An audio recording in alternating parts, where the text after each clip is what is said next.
Soy Fernando Díaz Villanueva, hoy es 23 de enero de 2023 y esto es La Contracrónica.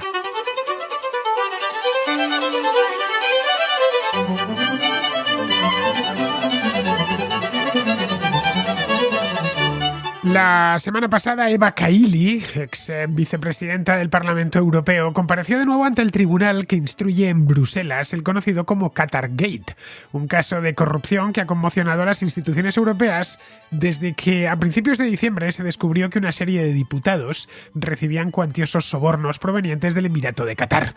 Kaili permanece en prisión desde el pasado 23 de diciembre acusada de blanqueo de capitales, de corrupción y de pertenecer a una organización criminal. En 2 ocasiones ha tratado de conseguir la libertad provisional, pero la justicia belga se niega a concedérsela porque teme que la antigua eurodiputada se dé a la fuga y se ponga a salvo fuera de la Unión Europea.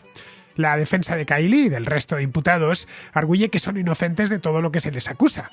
Han denunciado también que están siendo objeto de malos tratos por parte de la policía belga. Al parecer, durante las primeras horas de la detención, estuvo Kaili recluida en un calabozo sin calefacción, con la luz permanentemente encendida y sin ropa de abrigo.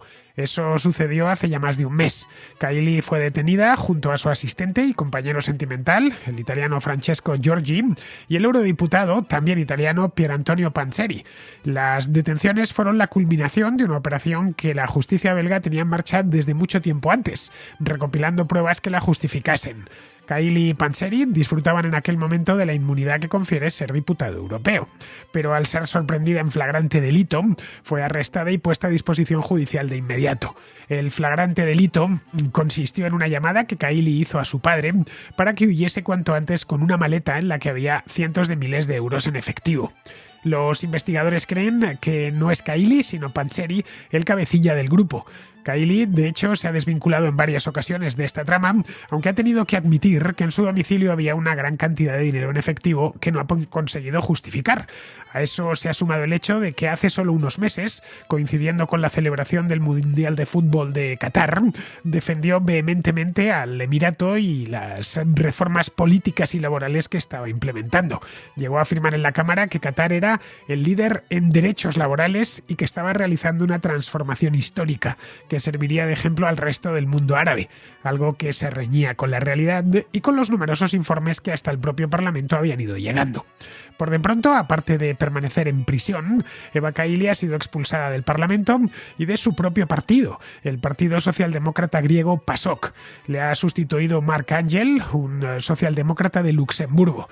La presidenta de la Cámara, la maltesa Roberta Metsola, ha retirado la inmunidad a otros 2 diputados socialistas, el italiano Andrea Cozzolino y el belga Marc Tarabella, sobre quienes recaen fundadas sospechas de que también fueron sobornados por los cataríes. Pero la protagonista indiscutible es Kaili, a quien también acusan de irregularidades en las asignaciones que entregaba a los asistentes parlamentarios. La investigación sigue su curso y probablemente se extienda esta investigación durante todo este año. A pesar de que el caso está circunscrito al Parlamento, todas las instituciones europeas han quedado en entredicho, algo que descuentan tanto la presidenta de la Comisión, Ursula von der Leyen, como el del Consejo, Charles Michel. Ambos quieren que esto se investigue hasta sus últimas consecuencias y que caiga quien tenga que caer.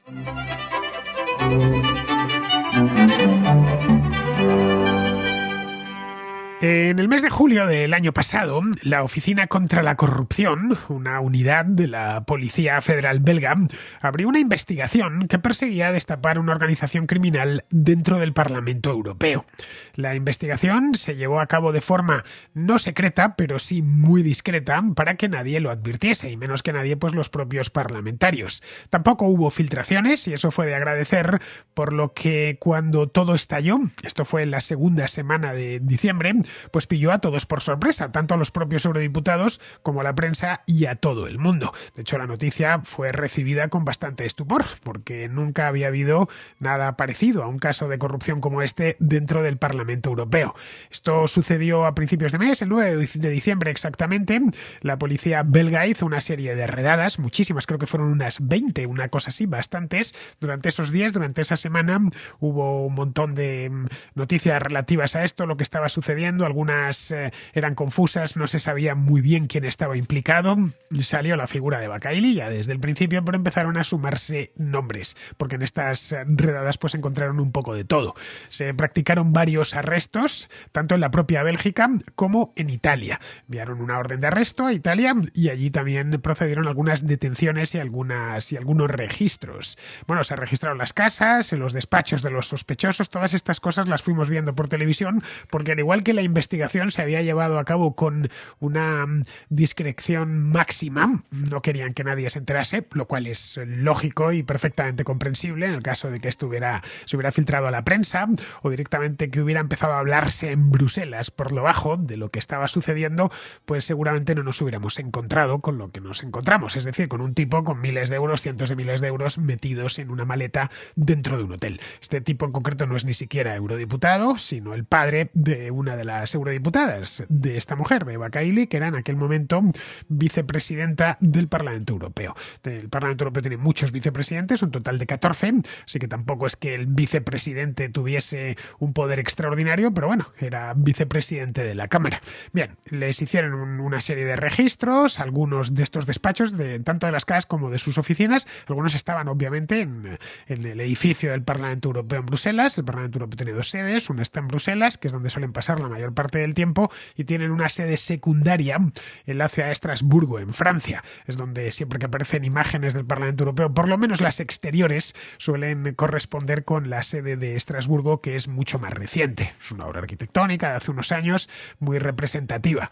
Bien, al tratarse de diputados, y por lo tanto gente que goza de un estatus especial, de un fuero, una inmunidad especial, la ley imponía que se informase previamente a la presidenta de la Cámara, que es Roberta Metsola, desde hace no mucho, desde hace un año, bueno, desde que Sassoli murió inesperadamente después de una neumonía. Esto fue creo que en enero o en febrero del año pasado.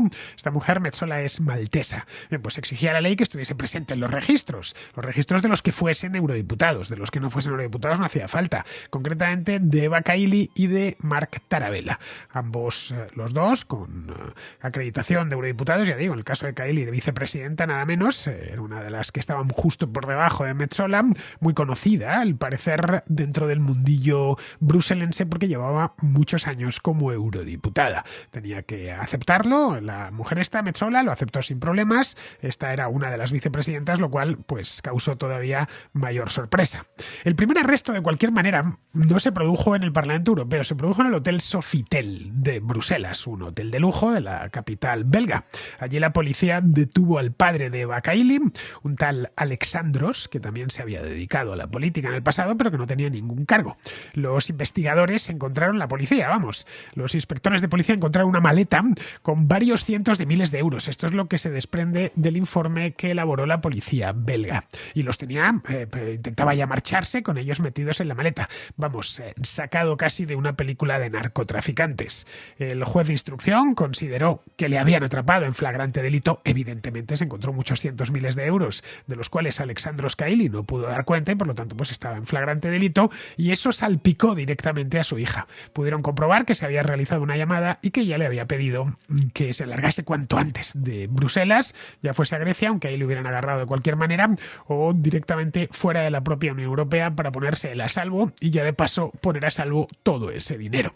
Bien, esto le salpicó, como digo, de manera directa, perdió su inmunidad diplomática, algo de lo que hasta ese momento, a pesar de que la historia había empezado mucho antes, el día 9, pues había impedido que los investigadores entrasen en su casa, cosa que hicieron en el acto. La jueza ordenó entonces el registro de la casa de Eva Kaili, la detuvo y ordenó que fuese interrogada durante más de 5 horas. También ordenó el registro del domicilio de otro eurodiputado, también un tipo muy conocido ahí en Bruselas, llamado Antonio Panzeri. Este es un eurodiputado italiano, o era, mejor dicho, porque ya no lo es. La policía encontró en casa de Panzeri una gran cantidad de dinero en efectivo, en una caja fuerte que al parecer estaba muy bien custodiada. Una caja fuerte muy moderna. También registraron la oficina de una ONG llamada Fight Impunity, es decir, lucha contra la impunidad, una organización que se creó para luchar contra contra la impunidad de los que violan los derechos humanos por el ancho mundo. Bien, Panzeri era el presidente de esta ONG. Era curioso que el presidente de una ONG llamada Luchemos o Luchar contra la Impunidad le atrapasen en una historia como esta de la que pensaba salir impune. En fin, ya sabéis, los caprichos de la política. Bien, el resultado de todo aquello, de todo aquel terremoto que sacudió Bruselas en la segunda semana de diciembre, fue que fueron puestos a disposición judicial Eva Kaili, la más famosa de todas, Antonio Panzeri, un tipo llamado Francesco Giorgi, un italiano que es el novio de Kaili, y cuando digo novio en lo de novio porque son una pareja formal que vivían juntos. También era este hombre, Giorgi, era asesor de otro eurodiputado italiano llamado Andrea Cozzolino. Cayó también Alexandros Kailis, el padre de Kaili, y este era conocido por ser el padre de Eva Kaili y porque en Grecia ya había ejercido de político. Luego otro tipo llamado Luca Vicentini, italiano con ese nombre, como no podía ser de otra manera, secretario general de una confederación sindical. Otro llamado Niccolò Figa Talamanca, secretario general de una ONG. Esta ONG se llama No hay paz sin justicia. Entiendo que sin justicia y también sin dinero, ¿no? Y un asistente de una eurodiputada italiana llamada Alessandra Moretti. Bien, encontraron en total más de medio millón de euros, 600.000 exactamente, en efectivo, en billetes, vamos. Entiendo que billetes grandes, de, qué sé yo, 200 o 500 euros, esos que ninguno de nosotros, que sabemos que existen, pero ninguno de nosotros hemos tenido nunca en la mano. Bien, pues los encontraron en la casa de Panzeri y luego se encontró mucho más dinero en casa del padre de Kaili, en la habitación del Sofitel, bueno, y en la casa que vivían Kaili y Francesco Giorgi.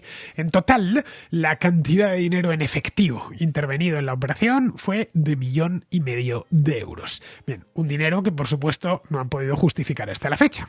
Nadie tiene 600.000 euros metidos en la maleta, no sé, a lo sumo, pues uno en casa que puede tener en la cartera que tenga 30 o 40 euros, pues a lo mejor en casa tienes 300 o 200 para algún gasto imprevisto, ¿no? Por si tienes que llamar al fontanero o hacer algún pago, porque si directamente compras en efectivo y siempre te provees de efectivo para bajar al supermercado. Pero nada más, nadie tiene ese dineral metido en una maleta. Luego da que pensar, y dio que pensar a la jueza belga, que esto había sido recibido también en efectivo de Qatar o de cualquier otro sitio y lo guardaban ahí y buscaban el modo de blanquearlo.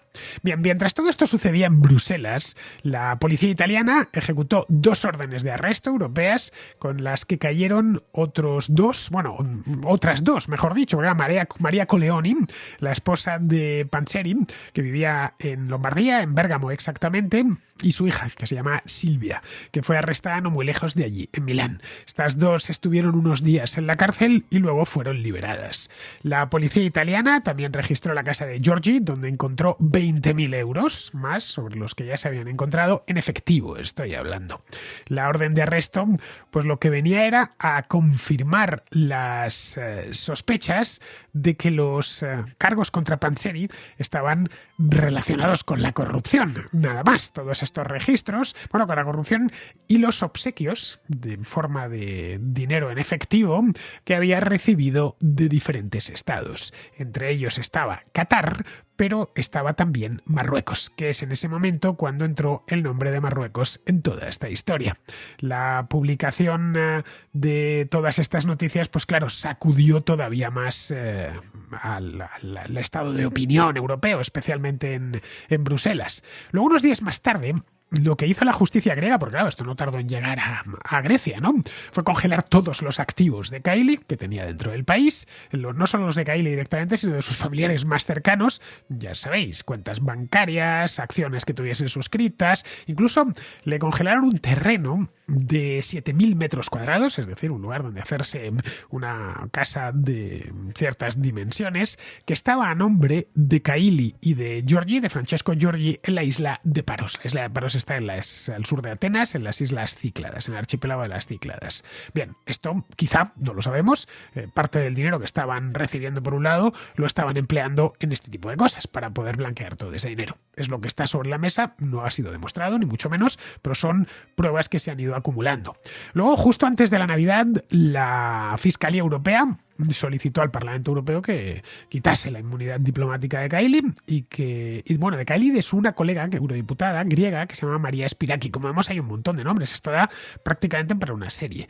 La Fiscalía Europea lo que indicó fue que esa solicitud se basaba en un informe que había recibido la Oficina Europea de Lucha contra el Fraude, en el que se sospechaba de fraude en la gestión del presupuesto de la Unión Europea en relación a la asignación que reciben los parlamentarios para contratar asistentes. Es decir, que si a Kaili se le había abierto un frente por un lado, unos días más tarde se le abrió otro frente, eso sí, algo más pequeño, por otro. Como vemos, el escándalo, y os lo he explicado de la manera más compactada y condensada posible para que todos lo entendamos. Ya sabéis que no hay cosa que más me guste que recurrir a los hechos y ordenarlos cronológicamente para que se entienda bien un problema. Ahora, no mezclar unas cosas con las otras. Bien, como vemos, el escándalo es de grandes dimensiones y así se recibió, por supuesto, en Bruselas, que creo que la ciudad todavía no se ha recuperado de aquello. Es más, si uno echa un vistazo a la prensa belga, ve que la historia del Qatargate está continuamente en portada. En otros países no tanto, pero vamos, en la prensa alemana, en la prensa francesa, la española, la italiana muchísimo, porque son un montón de italianos, como acabáis de escuchar, los que están implicados en esto. En la española no demasiado, más allá de los primeros días, porque es que no hay hasta la fecha ningún español detenido, ningún eurodiputado español, ni ningún nombre español que haya figurado metido dentro de esta presunta red criminal que se dedicaba a recibir dinero de Qatar o de Marruecos y emplearlo en sus cosas y emplearlo en fines privados, pero eso sí, dando a cambio un trato de favor a Qatar. Lo que creen los investigadores es que es esto. Pero vamos, el escándalo es de padre muy señor mío, y todo apunta, por lo que sabemos hasta la fecha, que se trataba de una red muy organizada, muy bien organizada. No saben aún quién estaba a la cabeza de la red, si era Panzeri o era Kaili. En las últimas 2 semanas se empieza a barajar la posibilidad de que era Panzeri realmente, y el modus operandi de esta red pues era también viejo como el mundo, no hace falta ni que os lo explique.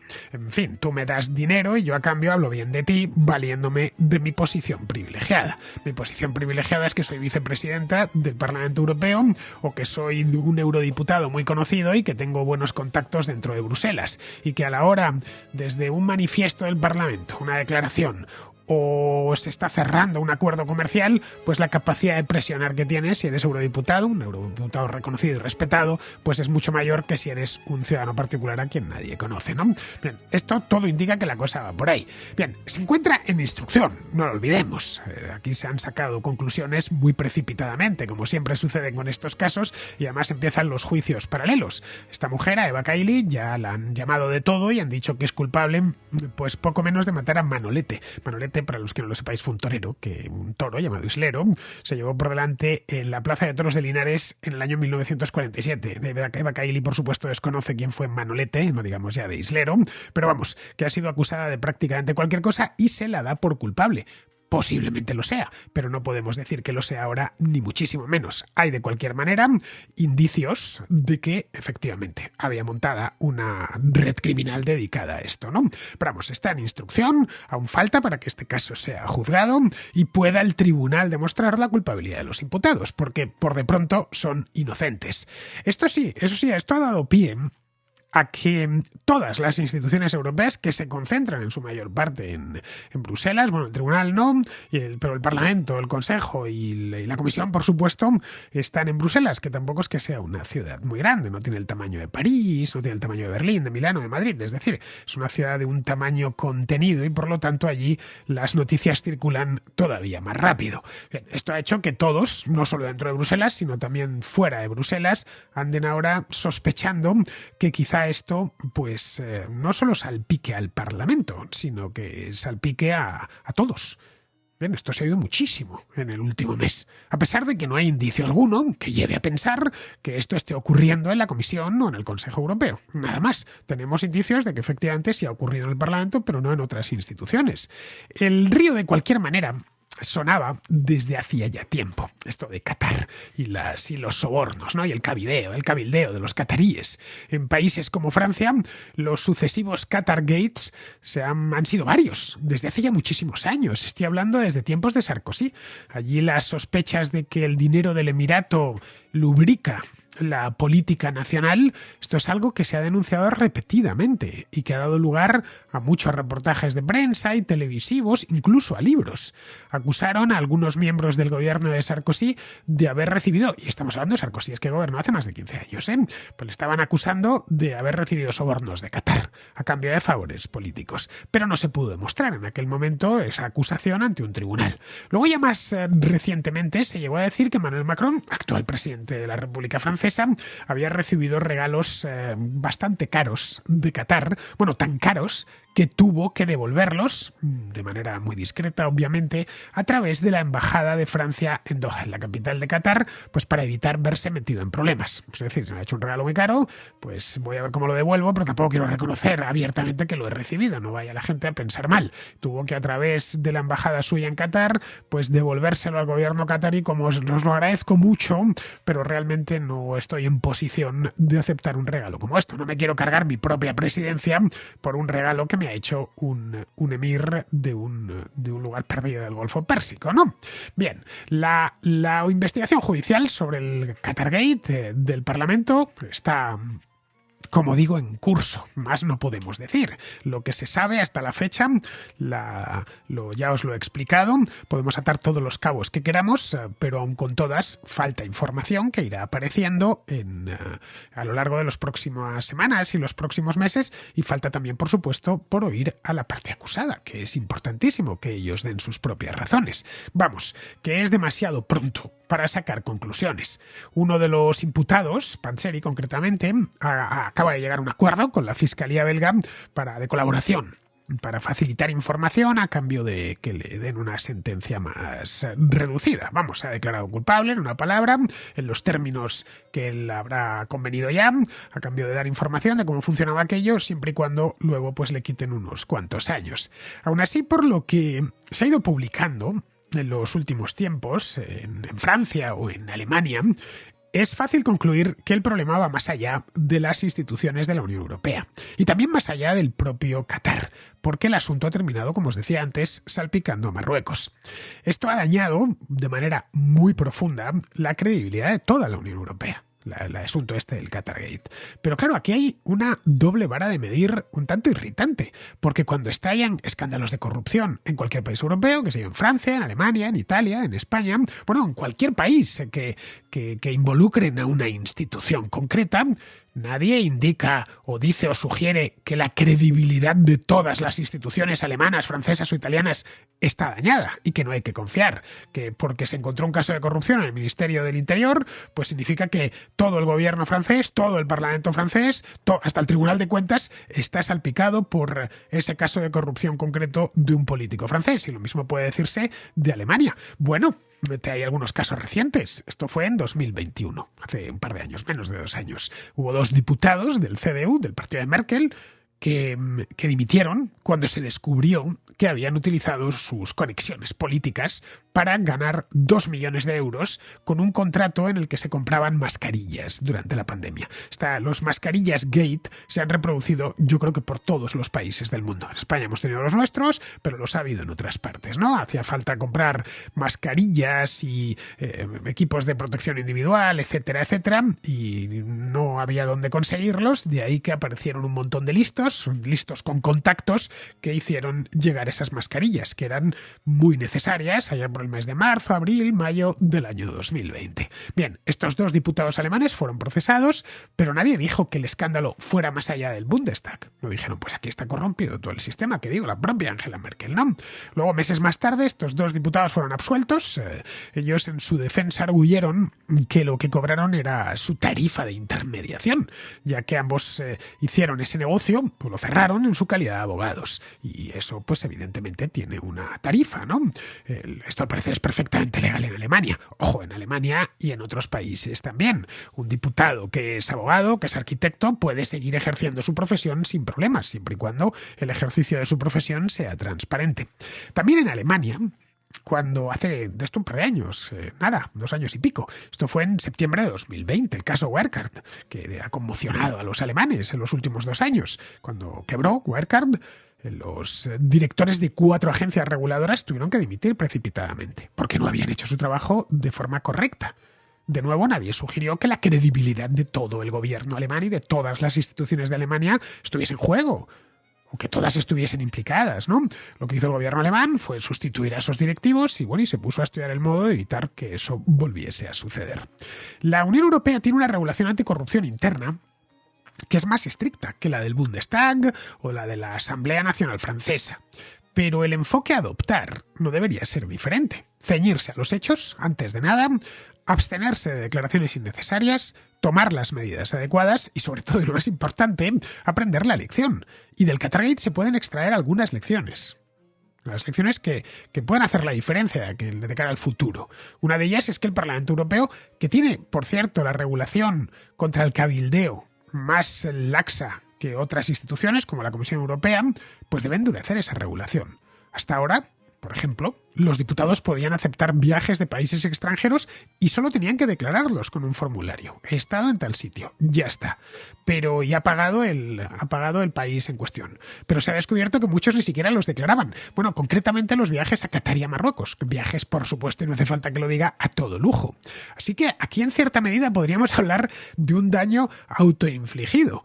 Otras instituciones europeas, aunque no se vean afectadas por el Qatargate, también deberían revisar la normativa anticorrupción interna, ya que la segunda lección que se puede extraer del Qatargate es que en un mundo en el que los estados compiten, sobre todo los pequeños, por los recursos y la influencia de los grandes, bueno, pues es normal que en países como Qatar o los Emiratos Árabes Unidos o Arabia Saudí, pues tienen dinero, utilicen su riqueza para asegurar la protección de agentes políticos más grandes. Es decir, estos 3 países, concretamente, son los 3 grandes Emiratos del Golfo: Qatar, Emiratos Árabes Unidos y Arabia Saudita, figuran entre los países que más dinero dedican a cabildear en Washington y en Bruselas. Y eso se sabe. Los equilibrios de poder en el Golfo son frágiles. Bueno, en 2017 Arabia Saudita y los Emiratos anunciaron un boicot contra Qatar, una serie de desacuerdos políticos con Irán entre medias. Tras el boicot, Qatar multiplicó su presupuesto de cabildeo solo en los Estados Unidos. Allí patrocina partidos de béisbol, invita continuamente a los diputados a visitar el país para que lo conozcan. En Europa, en fin, lo que ya sabemos, patrocina y compra museos, empresas de medios de comunicación, think tanks, universidades. Otros estados del Golfo hacen lo mismo, ¿eh? Las relaciones entre Qatar y Arabia Saudí ahora han mejorado, pero no entre Qatar y los Emiratos Árabes Unidos. Siguen compitiendo entre ellos. Qatar además perdió a Washington durante la presidencia de Donald Trump porque se puso del lado de Arabia Saudita, así que apuntaron a Bruselas para tener buenos padrinos. Si Qatar lo hizo ilegalmente, extremo que niegan, por supuesto, pero que es posible, no les pasará nada. El Emirato es muy rico en gas y le consentirán cualquier cosa. Lo mismo ocurre con Marruecos, cuyo apoyo es necesario para luchar contra la inmigración ilegal en el estrecho. Pero quienes se corrompen pagarán un alto precio. En fin, ahí tenemos a Eva Kaili, una eurodiputada, vicepresidenta del Parlamento Europeo, que está en la cárcel y cuya carrera política, que por cierto iba como un cohete, puede darse ya por terminada. Si esto del Qatargate sirve para algo, que sea para eso mismo, para que sirva de ejemplo a todos los que se habían puesto en la cola con la mano extendida.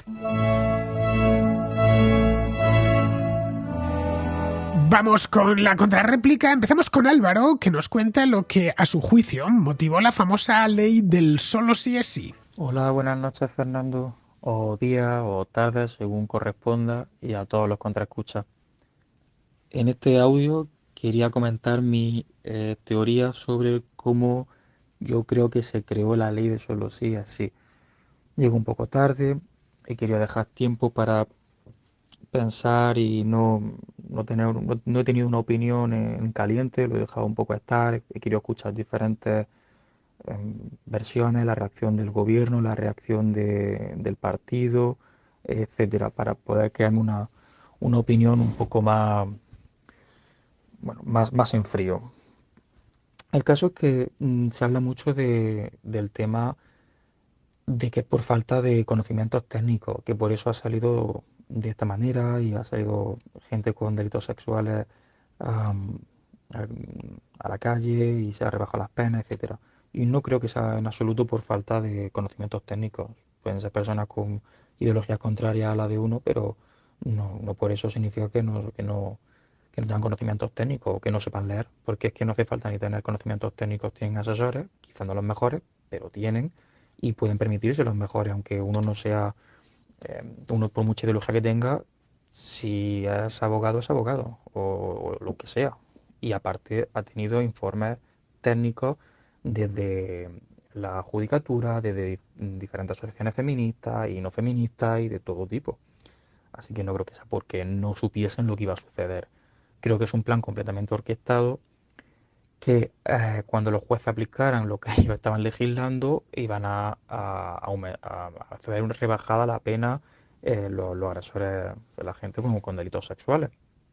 De esa forma se puede atacar a los jueces, así que se dice que se tienen que formar, etcétera. Y de esa forma se degrada el poder judicial en España, que bueno, es algo bueno, que no es la primera vez que hacen, y bueno, esa es un poco su forma, eso por una parte, y por otra parte es un poco duro, pero creo que también es que haya más gente con delitos sexuales en la calle. Al final, esta gente está para servirse a sí mismo y ya si queda algo para servir a los demás. Bueno, ellos y cualquier político, o la gran mayoría, vamos. No creo que al final, bueno, esto de que la gente con delitos sexuales salga a la calle es porque es una forma de justificar su propia existencia. Si de esa forma sacan un montón bueno, tratan de inflar la estadística y a cualquier cosa se le llama machismo y a cualquier cosa se le llama lo que sea, ¿no? Y todos somos víctimas de un montón de opresiones que desconocemos hasta que hasta que no las descubren. De esa forma, pues eso, pues pueden justificar su propia existencia, sino de qué van a vivir. Es duro, pero bueno, no creo que sea la primera vez que un político hace eso, ni no creo tampoco que sea la última. Creo que el único punto negativo es que la reacción de la sociedad eh, ha sido no más negativa, sino hay un porcentaje mayor de gente que la ha visto de forma muy negativa de lo que ellos han medido. Eso ha sido lo que han hecho mal y donde le ha explotado en la cara. Pero no creo que sea que no estuviese medido. No lo opino, no lo creo en absoluto. Sabían que había una parte de gente muy, digamos, los, los seguidores más arrodillados, digamos, pues que iban a comprar su discurso. Pero saben que otro porcentaje no. Y el problema es que ese porcentaje ha sido muy alto, que han visto que ha sido muy, porque, porque no están de acuerdo con eso que han hecho, la han visto muy mal. Pero claro, ellos siempre pueden alegar, desde el ministerio siempre se puede alegar bueno, que la gente, no, los jueces no han aplicado bien, así que esa es la parte que ellos ganan, también el victimismo, el ataque contra mujeres políticas, etcétera. Yo, no sé, yo lo veo bastante claro. No, no le veo más vuelta. Y bueno, perdón si es un poco extenso el audio y nada, no sé, espero que la gente pueda ayudarme un poco a si alguien comparte mi opinión o no sé, pueda aportar un poco más, ¿no? O si con este punto de vista la gente puede pensar que quizás algo de verdad puede haber en esto. Bueno, felicidades por tu programa y nos vemos en el próximo audio.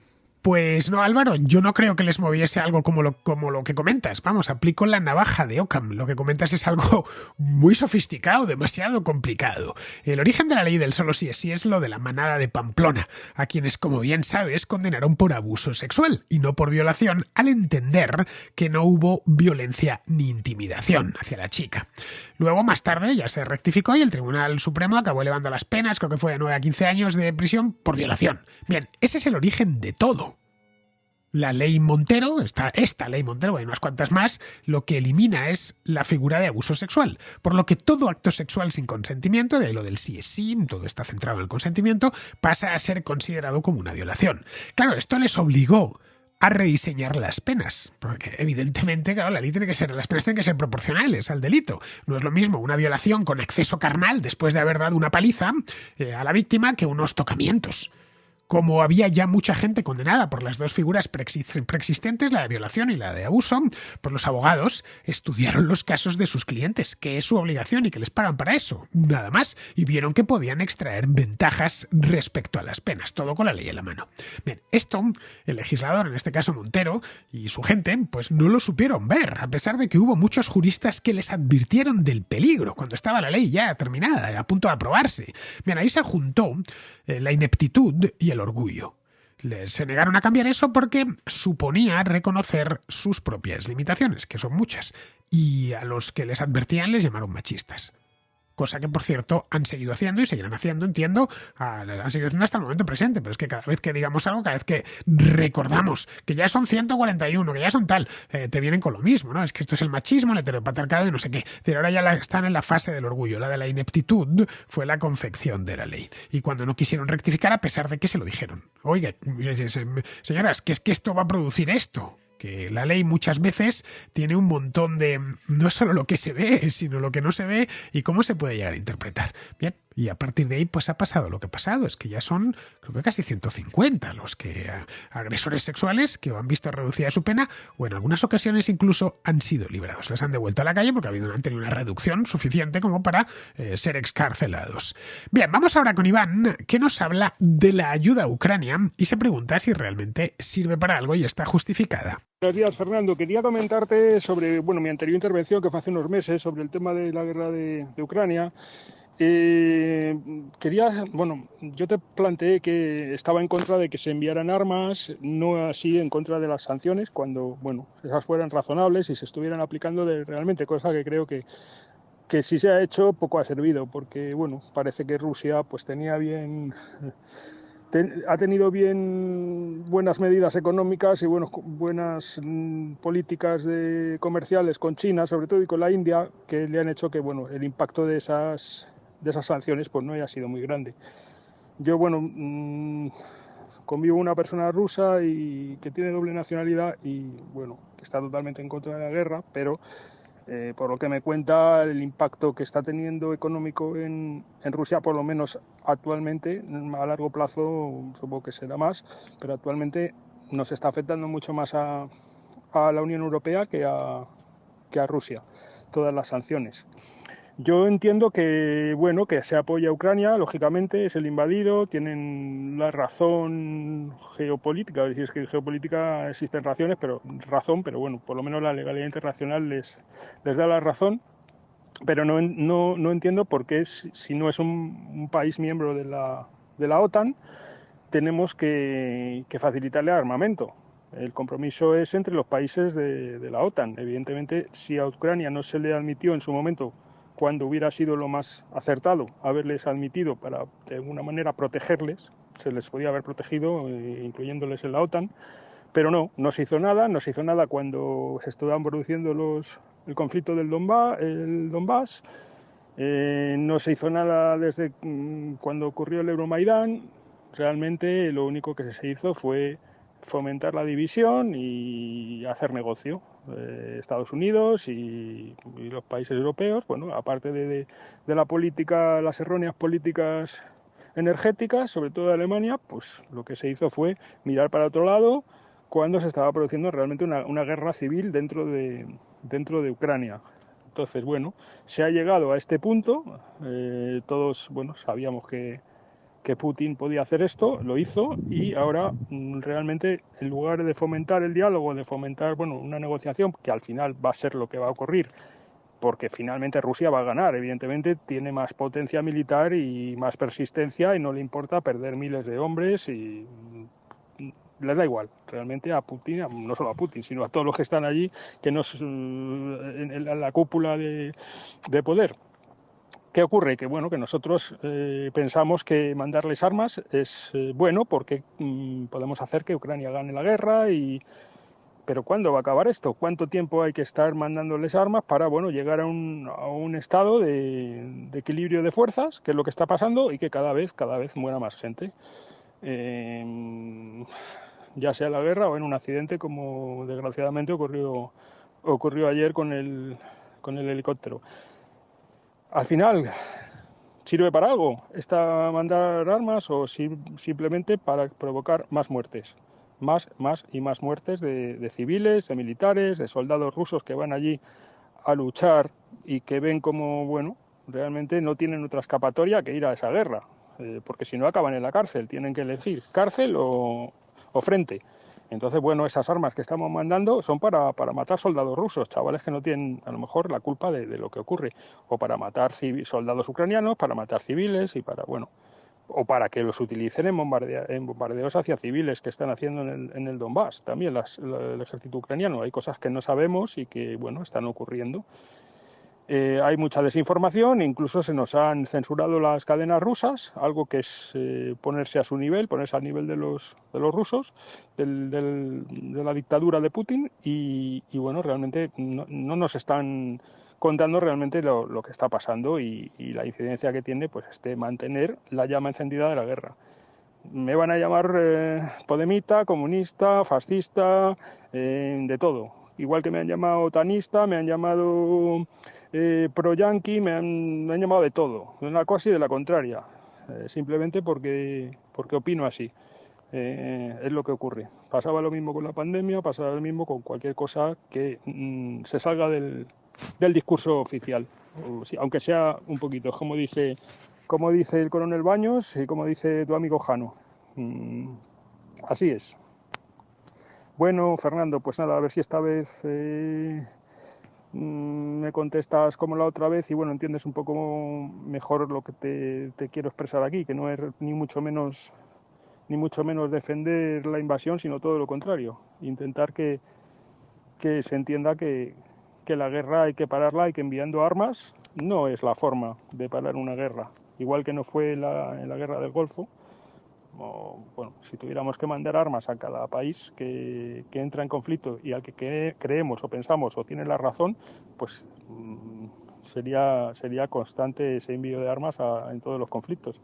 Las sanciones, Iván, están haciendo mucho más daño a la economía rusa de lo que el gobierno de Putin reconocerá jamás. Desde luego, mucho más de lo que nos afectan a nosotros. En fin, ahí tienes la letanía con la que nos venían en agosto y septiembre, ¿no? De que íbamos a un gran apagón y de que nos moriríamos de frío. Y mira tú, la luz sigue aquí y la calefacción también. Puedes decirme que el gas ha subido de precio. Sí, cierto, pues que ya había subido antes de las sanciones. El gas empezó a subir en el año 2021, mucho antes de que se invadiese Ucrania. Rusia, en definitiva, era mucho y es mucho más dependiente de Occidente que Occidente de Rusia, que no podía ser de otra manera si comparas el tamaño de ambas economías. A ver, si, qué sé yo, Estados Unidos le mete una batería de sanciones a Italia, ojo, y la economía italiana es sensiblemente más grande que la rusa, los primeros en notarlo van a ser los italianos, no tanto los estadounidenses, es una cuestión de tamaño. Por lo demás, en Rusia, y a poco que te informes lo verás, carecen de piezas para reparar los aviones, tienen una parte de la flota en tierra porque no pueden repararla, porque vuelan con aviones Airbus o con aviones Boeing, y lo mismo sucede con servidores informáticos, bueno, y con todo tipo de maquinaria. Respecto a lo que te preguntas, que por qué estamos ayudando a Ucrania a pesar de que no es miembro de la OTAN, y que eso, claro, como no es miembro de la OTAN no hay que ayudarle. A ver, es que si fuese miembro de la OTAN no es que estuviésemos ayudando, es que estaríamos en guerra con Ucrania directamente. La OTAN tiene un artículo, el artículo dentro del Tratado del Atlántico Norte, que es el sobre el que se funda la OTAN, que el artículo 5 concretamente, que es el de ayuda mutua. Este artículo estipula que todos los miembros de la alianza tienen la obligación de defender solidariamente a cualquiera de ellos que haya sido atacado por una tercera parte, por un tercer país. Bien, eso no ha sucedido con Ucrania porque está fuera de la OTAN. Lo que sí es Ucrania es un país cercano y aliado de la OTAN, que es distinto. Y muy cercano a algunos miembros de la OTAN, como puede ser el caso de Polonia o de Rumanía. En este caso, es normal pues, que los países de la alianza ayuden económica y militarmente a su aliado. Más aún cuando la voluntad expansiva de Rusia no se ha quedado ni seguramente se quede en Ucrania. Otra cosa distinta es que Ucrania se hubiese metido en una guerra, pues qué sé yo, contra Georgia, no sé. No tienen frontera, pero bueno, tienen al menos frontera marítima, ¿no? El Mar Negro. Pues si te meten en guerra contra Georgia, pues sí, no, tampoco les vas a ayudar, ¿no? Pero en el caso de Rusia, que ha sido además una invasión en toda regla, ¿cómo no les vas a ayudar? Por una cuestión estratégica y además humanitaria. ¿Cómo no? ¿Cómo vas a permitir que en las puertas mismas de Europa un actor externo como es Vladimir Putin organice la que está organizando. Un tipo que además, si se caracteriza por algo, es por su voluntad expansiva, como te decía.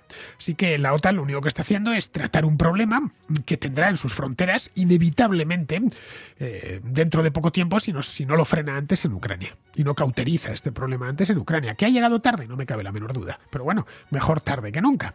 Bien, esa es la razón por la cual apoya a los ucranianos, les entrega armamento y les facilita información. Muchas veces la información es más útil que el armamento.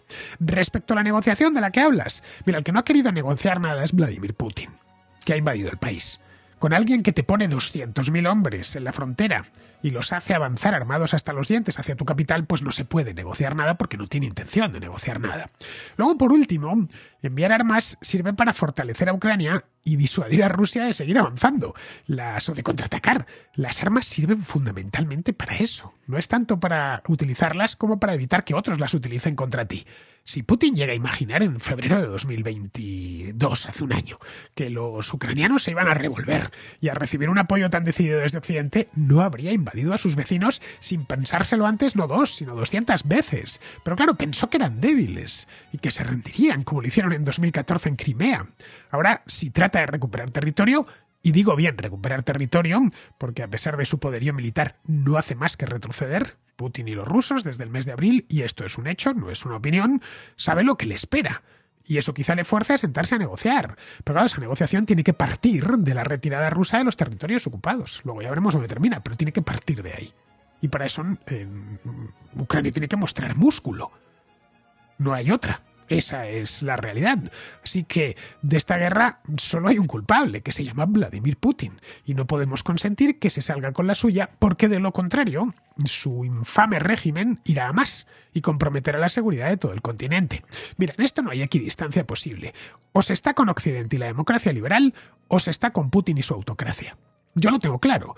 Estoy con Occidente porque soy de convicciones liberales. Y creo que nuestra visión del mundo y del ser humano debe prevalecer porque es mejor. Desde luego, mucho mejor que la que tiene Vladimir Putin y toda la gente que le rodea. Así que esa es mi opinión, ya que me la has pedido. Bien, pues vamos a terminar. Vamos con Pizarro, que nos habla de Turquía. La actual Turquía es un régimen autoritario, quebrado y nacionalista que colabora con la Rusia invasora de Ucrania y que sonríe a la Unión Europea, a la OTAN y a la propia Ucrania, malabareando los contradictorios intereses del tiranuelo con los intereses creados. Esto convierte a Turquía en uno de esos aliados que en realidad son enemigos con los que tenemos enemigos comunes y a los que derrotar, aun siendo posible, costaría un disparate. Su lealtad varía entre lo caro y lo oneroso, pero con la seguridad de que siempre está en venta para unos antiguos y generosos clientes como nosotros. Un cordial saludo de Pizarro. Y hasta aquí, queridos amigos, llega la contracrónica de hoy, 23 de enero, mañana será 24, y estaré aquí de regreso. Hasta mañana, amigos.